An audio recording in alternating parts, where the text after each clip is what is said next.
c'est quand ils se sont réveillés. Bien sûr, ils se sont demandé combien ils sont restés. Et puis, ils ont envoyé l'un d'eux avec quelques sous pour acheter de la nourriture. Qu'est-ce qu'il leur a dit? Il leur a dit فَلْيَنْظُرْ أَيُّهَا أَزْكَى طَعَامًا. Les gens de la caverne, ils ont la foi. Ils se sont réveillés. La première chose à laquelle, bien sûr, ils ont faim. Mais pas parce qu'ils ont faim, ils ont peur qu'ils vont acheter n'importe quoi. Il leur a dit, regardez. Donc ils ont envoyé l'un d'eux en ville avec cet argent pour chercher la meilleure nourriture, azka, pure. Chercher la nourriture la plus pure en termes de halal et en termes de bonne nourriture. Ça, c'est la première des choses. Le deuxième conseil que celui-là, il leur a dit, innahum in yadharu alaykum, dans le verset 20, innahum in yadharu alaykum yarjumukum aw yu'idukum fi millatihim wa lan tuflihu idhan abada. En effet, si ces gens mettaient la main sur vous, vous seriez lapidés ou ramenés de force à leur culte et vous ne triompherez plus jamais. Si tu perds ta religion, tu goûteras jamais au succès. Si tu perds ta religion, la chose la plus précieuse, je le répète, c'est que ta religion soit préservée. Si ta religion elle est touchée, elle est affectée, tu es perdant. Qul innal khasirin. Dis, les vrais perdants. Alladhina khasiru anfusahum wa ahlihim yawm al-qiyamah. C'est ceux qui sont perdus eux-mêmes et qui ont perdu leur famille le jour de la résurrection. Ça, c'est le premier récit. Deuxième récit, c'est l'histoire de l'homme propriétaire de jardins. Donc, c'est un homme à qui Allah a donné, quand on dit jardin, ce n'est pas deux jardins, c'est des grands champs.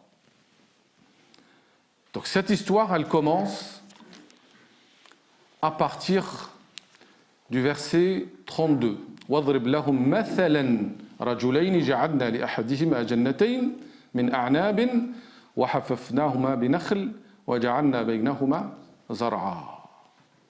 Donc, faire court, c'est l'histoire de quelqu'un qui est devenu riche, très très riche, et voilà que la richesse lui a fait perdre ses valeurs. Il renie le jour dernier, il se vante devant son copain et il oublie Allah directement. Kalla innal insana la yatra ra'ahu istaghna. C'est une loi pour tous les hommes et les femmes qui ne sont pas attachés à Dieu. Innal insana la yatra. L'homme dépasse les limites quand il devient riche. Et c'est cette histoire-là qu'Allah nous relate.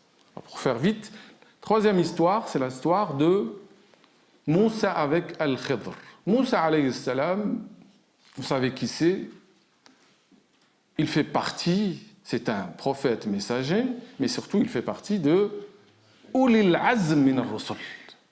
Les 5 prophètes qui sont les meilleurs, qui sont dotés d'une grande résolution. Il fait partie de ces messagers. Et voilà qu'un jour qu'il s'adresse à Bani Israël, aux fils d'Israël, et un homme l'interrogea. Quelle est la personne la plus savante sur terre? Quel est l'homme le plus savant? Et naturellement, Moussa va dire, c'est moi. Et voilà, Allah il va l'éduquer pour lui dire qu'il y a un homme qui a un savoir que tu détiens pas, et en plus tu dois aller le voir pour apprendre de lui. C'est Sayyidna Al-Khidr. Et Sayyidna Al-Khidr, il a été appelé ainsi parce que chaque fois qu'il s'assoit dans un endroit, ça devient vert, verdoyant autour de lui. Khidr, ça vient du vert, la couleur verte. Et Moussa alayhi salam va prendre son valet qui était son élève, Yusha. Et il va voyager, un long voyage, pour apprendre de cet homme qui est le Khidr, et qui va faire preuve de patience devant lui. Il va lui demander de lui apprendre. Vous imaginez, Moussa Kalimullah, c'est le seul avec le prophète qui a parlé directement à Dieu, qui va voyager, un long voyage, où il sera affecté, fatigué, pour rencontrer un homme qui n'est même pas un prophète, c'est un homme pieux, Rajul Salih, et qui va le suivre pour apprendre de lui. Et donc, dans cette histoire, j'imagine que vous connaissez tous ce périple de Moussa avec le Khidr. La première fois, donc, il a vu le Khidr percer, endommager un bateau, il va être étonné. Après, il va comprendre que cet acte il a été fait pour sauver les gens propriétaires de ce bateau, parce qu'il y avait un roi qui prenait tout bateau qui était en bon état. La deuxième, c'est qu'il va tuer un enfant, il va comprendre par la suite, c'est pour préserver ses parents. Et la troisième, c'est quand il a édifié ce mur d'une maison, là où les gens n'ont même pas accepté l'hospitalité, et c'était pour préserver le trésor qui appartenait à des orphelins, parce que leur père était un homme pieux. Ça, c'est le troisième. Quatrième récit, Dhil Qarnayn. C'est l'exemple d'un homme souverain qui avait une puissance, mais en même temps était juste. C'est rare. C'est rare de trouver une personne qui a la puissance et qui soit juste et qui répand les bonnes valeurs, la justice, la miséricorde. Quelqu'un qui avait un grand empire et pourtant il était humble, il était au service des plus faibles. Un homme attaché à Dieu. Voilà les quatre récits. Rapidement. Quel est le point commun entre les quatre récits et quel est le lien avec le Messie ad-Dajjal? La réponse, c'est que les quatre récits évoquent les quatre principales épreuves qu'on trouve dans la vie. La première, dans l'histoire des gens de la caverne, c'est l'épreuve dans la religion. Fitna fid din. Je reviendrai au mot fitna pour dire deux mots. Fitna fid din, celle qui pousse certains à délaisser totalement ou partiellement leur religion. Nous avons vu à travers l'histoire des gens de la caverne comment ces jeunes gens qui avaient la véritable foi ont cherché abri et refuge dans la caverne pour préserver leur religion contre l'épreuve, la fitna dans din. La deuxième histoire, c'est la fitna dans le mal, l'épreuve dans les biens, l'argent. La troisième, est-ce que vous pouvez la déduire? C'est quel type d'épreuve? Savoir. Le savoir, l'ilm, fitna fid-din. Parce que la richesse, comme l'argent, elle éveille des vices. Elle donne une ivresse. Quand on a l'argent, on sent qu'on est c'est-à-dire autosuffisant et qu'on a besoin de personne, et on oublie le donateur qui est Allah. Quand on a la science, peut-être que c'est encore pire. On pense que ça y est, on a toute la connaissance et qu'on est les meilleurs et on n'a pas besoin d'apprendre. Donc c'est ce qu'on appelle afat, l'ilm, les vices, les défauts. Le quatrième récit, il évoque quelle épreuve? L'épreuve du pouvoir. Celui-là, c'est encore pire. Parce que Dhil Qarnayn, il n'avait pas seulement le pouvoir, il y avait la science, il avait la technologie. Vous avez vu comment il a édifié le barrage contre Yajouj ou Majouj. Il avait des connaissances. Alors en deux mots, les uns se posent, c'est qui Dhil Qarnayn? On a pensé un certain temps que c'était Alexandre le Grand, Alexandre de Macédonie. Mais c'est avéré selon les récits grecs que Alexandre le Grand avait des mauvaises mœurs et était polythéiste. Il y a un auteur de l'Inde qui s'appelle Abul Kalam. C'est un homme magnifique celui-là, Abul Kalam al-Azadi, qui a fait toute une recherche pour dire que c'est Qurash, c'est un roi de Perse qui s'appelle Cyrus II. Il a étayé tous les arguments pour dire qu'il était, alors que Alexandre le Grand était polythéiste, lui il était donc adorateur d'un seul Dieu, il a donné des éléments. Peu importe. Le Coran n'a pas cité des noms. Le hadith, le prophète sallallahu alayhi wa sallam n'a pas cité de nom. Mais on sait que c'est un homme qui avait un grand empire, il avait un pouvoir énorme, mais c'était un homme juste. Donc c'est lui qui a été éprouvé par le pouvoir et qui reste humble. Ça, c'est rare de le trouver. Donc on a 4 épreuves. Fitna. Alors, je reviens sur le mot fitna. Le mot fitna traduit par soit épreuve, soit tentation, soit les troubles. Et pour comprendre le mot fitna, en arabe on dit, quand on met l'or sous le feu, on le fusionne pour qu'il devienne pur, on dit fatana al-hadid. Donc la fitna c'est quoi? C'est une épreuve, c'est un examen. Et le but c'est quoi? C'est la purification. Et d'ailleurs, vous allez me dire, d'où vient cette idée de le fitna? C'est dans Sourate Al-Kahf. Dans le verset 8, et avant c'est 7, Inna ja'alna ma'ala al-ardi zinatan laha linabluwahum ayyuhum ahsanu amala.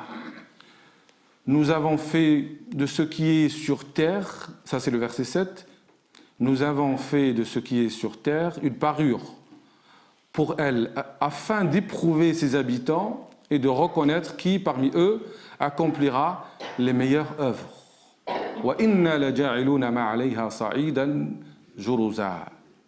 Puis nous transformerons ce décor en sol aride. La raison, on peut dire ça, la raison de notre existence sur terre, c'est l'épreuve. Dans Sourate Al-Mulk, هو الذي خلق الموت والحياة ليبلوكم أيكم أحسن عملا.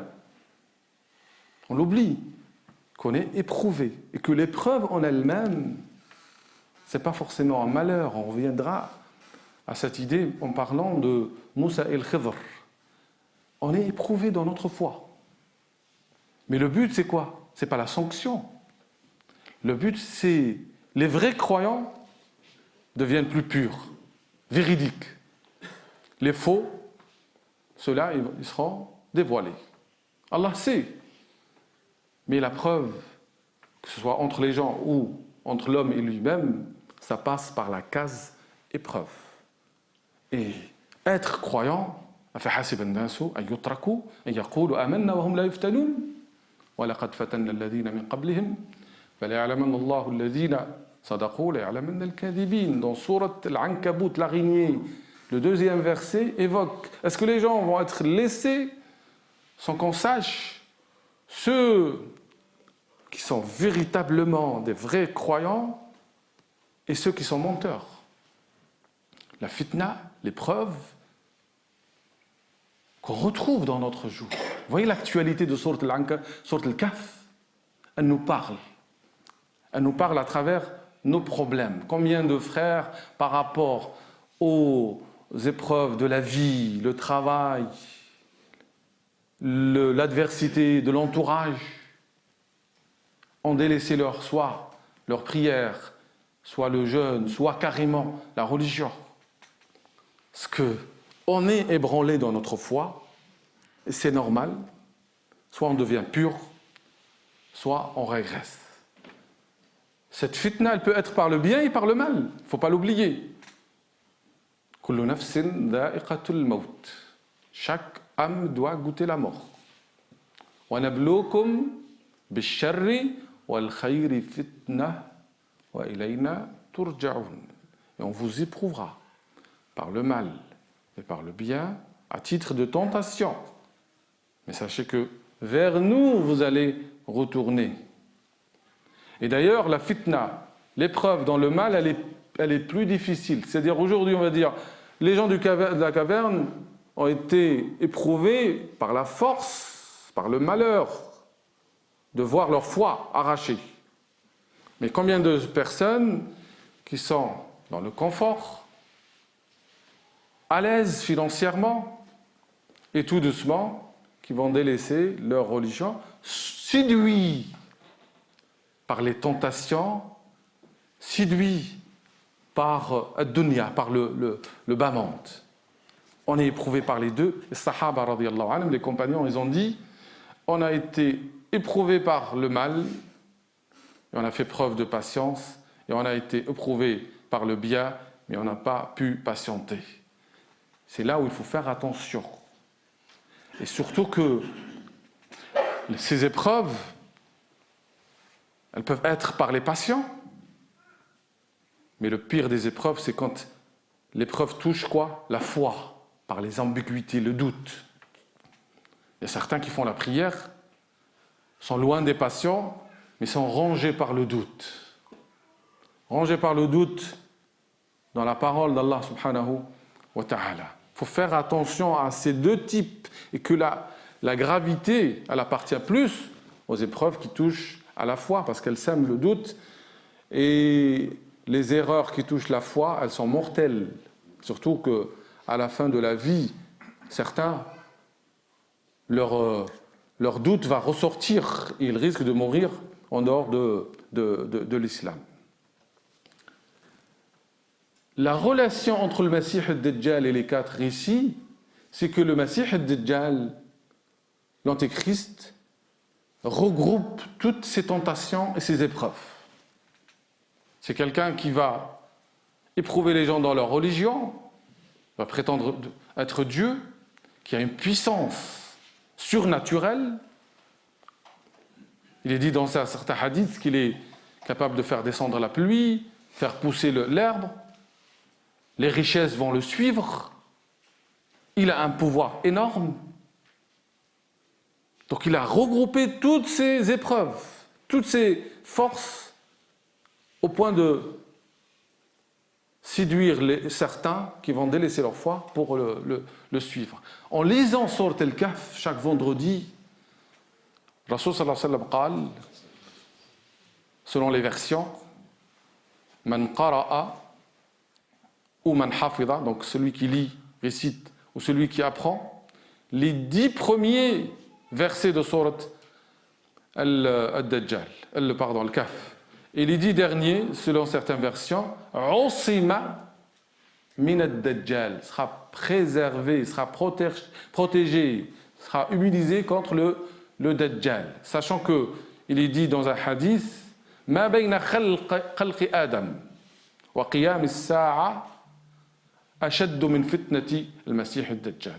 Il n'y a pas une épreuve plus grave depuis Adam jusqu'à la fin des temps comme l'épreuve de Masih ad-Dajjal. Celui qui se prépare pas à partir d'aujourd'hui en cherchant le remède contre ses passions, contre ses épreuves, quand le Masih ad-Dajjal viendra, il sera trop faible. On n'a pas besoin de Dajjal d'ailleurs. Vous n'avez qu'à regarder autour de vous. Certains vont dire, regardez, les non-musulmans, ils ont la richesse, ils ont le pouvoir, ils ont tout. Et certains vont dire, comment ça se fait, les croyants, ils sont pauvres, ils n'ont rien du tout. Et les non-croyants, ceux qui ne croient même pas à Dieu, ils ont tout. Et ça, c'est une forme d'épreuve. C'est la même épreuve que pouvait dire un fils d'Israël à l'époque de Moussa. Moussa était un fugitif, son peuple, il était dans l'esclavage, et Pharaon, avec son peuple, vivait la belle vie. Donc celui qui n'a pas la foi, la vraie foi, la moindre tempête, le moindre vent va l'ébranler dans sa foi. En lisant cette sourate, vous avez ici un exemple d'une unité thématique de la sourate. C'est quoi le titre qu'on peut donner à cette sourate? C'est Al-Asmatu min al-Fitan, l'immunité contre les épreuves. 4 épreuves auxquelles il faut faire attention, devant lesquelles il faut être vigilant. Et dans la sourate, subhanallah, elle-même, vous avez le remède pour chaque épreuve. Première épreuve, c'est l'épreuve dans la religion. Comment tu vas préserver ta foi? La réponse, elle est dans le verset 28. واصبر نفسك مع الذين يدعون ربهم بالغداة والعشي يريدون وجهه ولا تعد عيناك عنهم تريد زينة الحياة الدنيا ولا تطع من أغفلنا قلبه عن ذكرنا واتبع هواه وكان أمره فرطا. Le 28, prends patience en compagnie de ceux qui invoquent leur Seigneur matin et soir, recherchant sa face. Que ton regard ne les dépasse pas pour convoiter le décor de la vie d'ici-bas. Il nous parle ce verset. Ces rencontres sur le Coran, c'est un rempart, c'est une caverne. La symbolique de la caverne, il faut l'avoir dans la tête. Chacun doit préserver sa foi. Et pour préserver sa foi, il faut que les gens de la mosquée oublient les disputes inutiles, les polémiques inutiles. Nous vivons un enfer en dehors. La vie, elle est difficile pour tout le monde, pour les croyants, les non-croyants. Elle est difficile en termes financiers. Elle est difficile pour préserver ses valeurs. Toutes les personnes qui ont des valeurs ont du mal à préserver leurs valeurs. Et ceux qui ont les valeurs de la foi, encore, ils sont dans l'embarras, dans la contrainte. Quand on est conscient de ces défis devant nous, pas pour nous seulement, pour nos enfants, pour nos familles. Nous, on ne pense pas à nos enfants. On ne pense pas. Peut-être, si on n'agit pas à l'échelle de notre quartier, de notre ville, pour constituer cette caverne à travers laquelle on trouve refuge. Chacun de nous, quand il vient à la mosquée, il cherche une oasis.